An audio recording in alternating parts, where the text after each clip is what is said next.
ये जो मैं अगला सवाल कराने लगा हूँ क्वेश्चन नंबर 17, इसका जो एक पार्ट है वो मैंने इनफैक्ट केसेस के दौरान और एक केस समझाते हुए पूरा कराया है, जिसमें मैंने डिवाइड करी थी चीज़ें, डिवाइडिंग इनटू ग्रुप्स।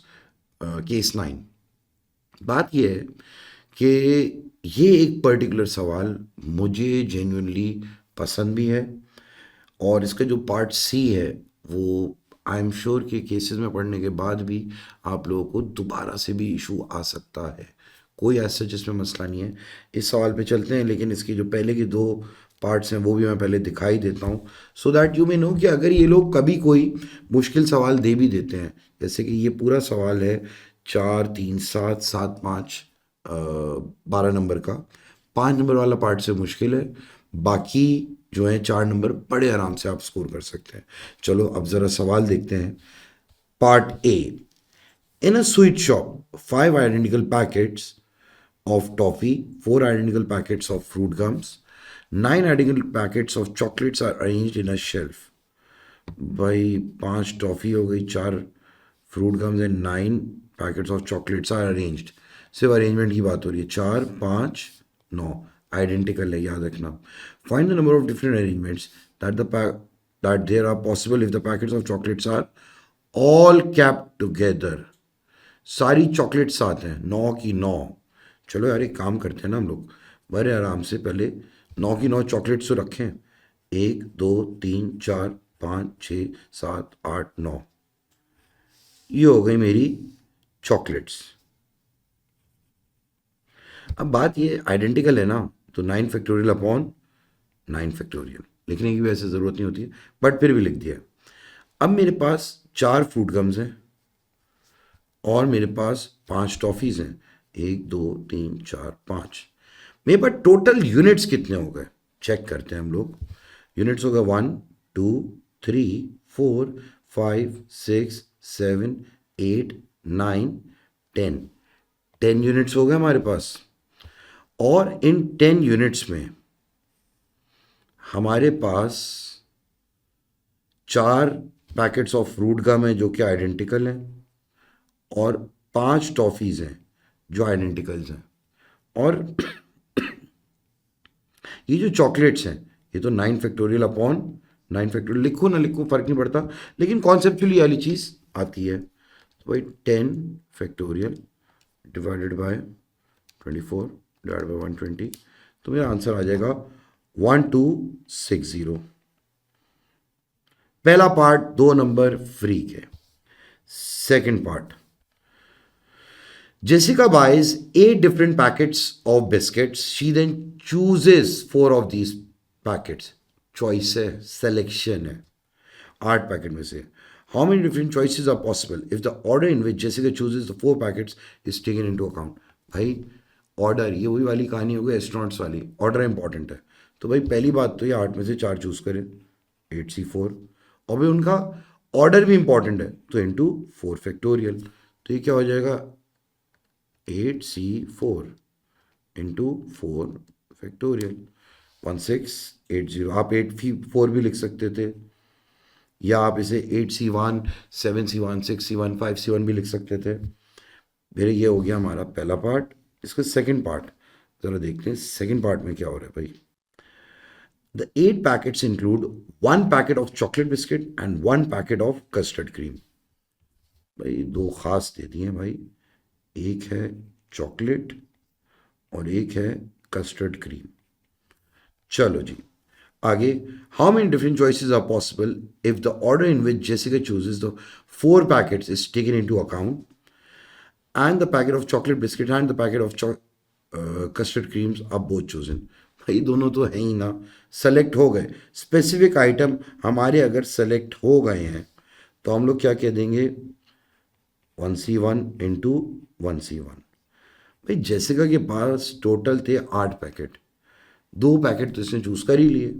अब रिमेनिंग 6 में से 2 और चूज करने होंगे, 62। अच्छा इसमें इन्होंने क्या सवाल में कह दिया है कि भाई ऑर्डर ऑफ चूजिंग भी इंपॉर्टेंट है। How many possible choices are possible if the order in which Jessica chooses the 4 packet is taken into account.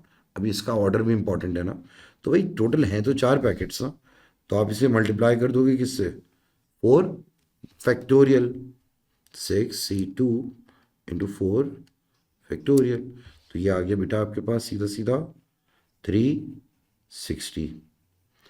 अच्छा ये एक तरह से 2 2 4 4 3 7, ये 7 नंबर, ये 7 नंबर बच्चे बड़े आराम से स्कोर कर लेते हैं। इसका जो पार्ट सी है ये मैंने केसेस में भी कराया और अभी मैं दोबारा कराना चाहूँगा, मुझे बहुत पसंद है ये। अब यहाँ पे बात क्या हो रही है, पार्ट सी सुकून से देखते हैं। 9 different fruit pies are to be divided between 3 people so that each person gets an odd number of pies. Find the number of ways this can be done. भाई 3 बंदे हैं, फर्ज करो एक बंदा है ए, एक बंदा है बी, एक बंदा है सी, ए बी सी, सही है। मैंने 3 लोगों में डिवाइड करने हैं इस तरह से कि हर एक के पास ऑड नंबर है।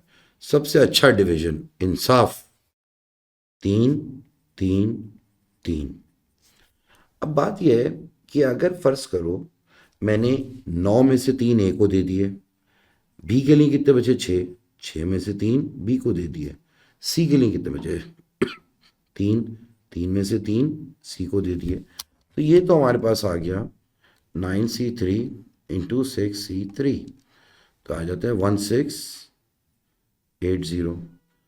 अब ये भी तो हो सकता है कि ए मुझे ज़्यादा बच्चा अच्छा लगता है भाई, 7 दे दिए, बी को 1 दिए, सी को 1 दिए, तो हो गए 9c7 into 2c1 into 1c1, तो ये आ गया 9c7 टू 72।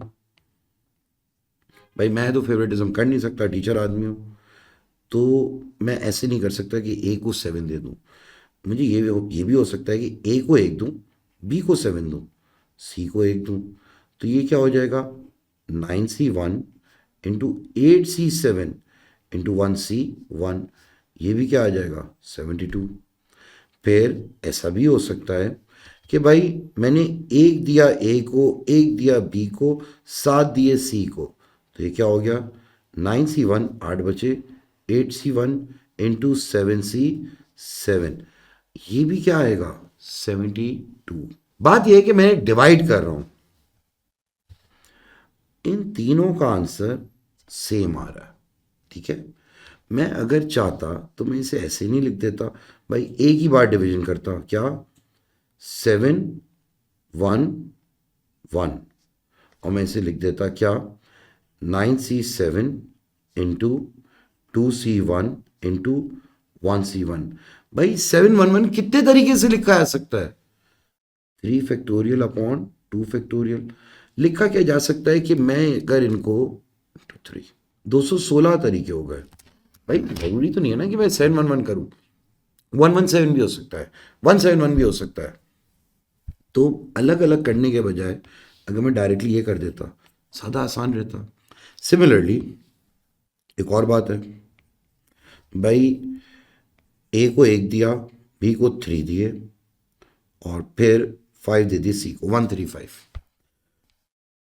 9 में से 1, फिर 8 में से 3, फिर 5 में से 5, दोबारा से नाइंसाफ़ी हो रही है। 9 इंटू 8 8c3 8c3 इंटू 9 504। भाई मैं खाली 1 3 5 तो नहीं कर सकता, डिवाइड करना है ना, तो मेरे पास ये भी तो हो सकता है 1 5 3, तो ये क्या आएगा 9c1 8c5 इंटू 3c3। मज़े की बात ये भी क्या आ जाएगा 504। फिर ये भी हो सकता है 3 1 5, तो हो जाएगा 9c3 into 6c1 into 5c5, ये भी आएगा बेटा 504।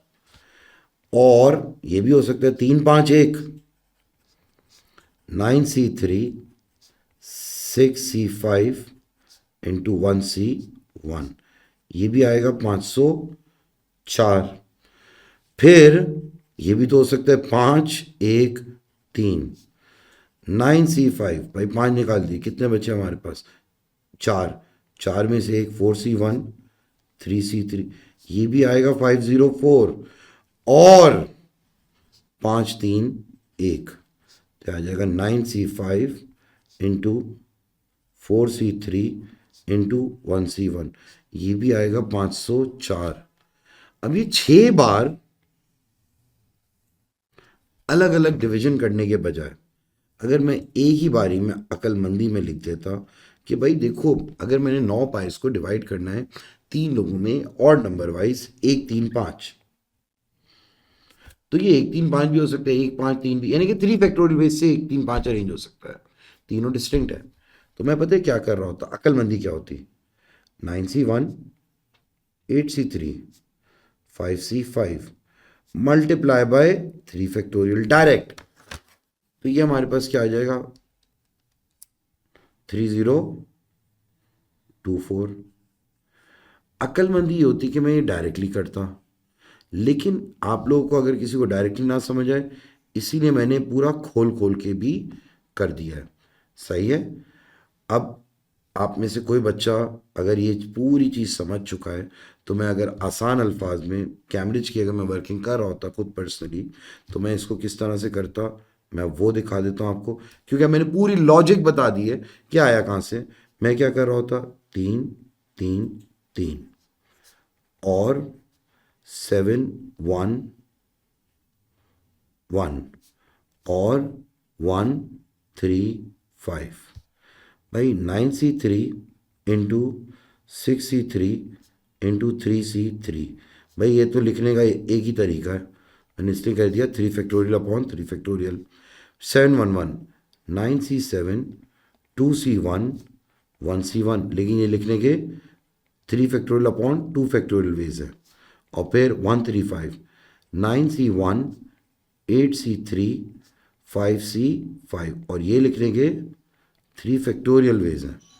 तो मेरे पास आंसर आ जाता 1680 प्लस 216 प्लस 3024, तो जो फाइनल आंसर है प्लस 680, ये आ रहा है 4920। ये सवाल मैंने इसीलिए ख़ास तौर से केस 9 समझाने के लिए भी कराया था जब मैं डिवाइडिंग इनटू ग्रुप्स पढ़ा रहा था। ठीक है। बाकी इस सवाल में कोई ऐसा मसला नहीं, लेकिन मार्क्स भी तो देखे ना कितने हैं, 4 3 7 7 5, 12 नंबर का है, और ये 5 नंबर का पार्ट था, काफ़ी इंपॉर्टेंट था। आई होप ये अब आप लोगों को क्लियर भी होगा। Thank you.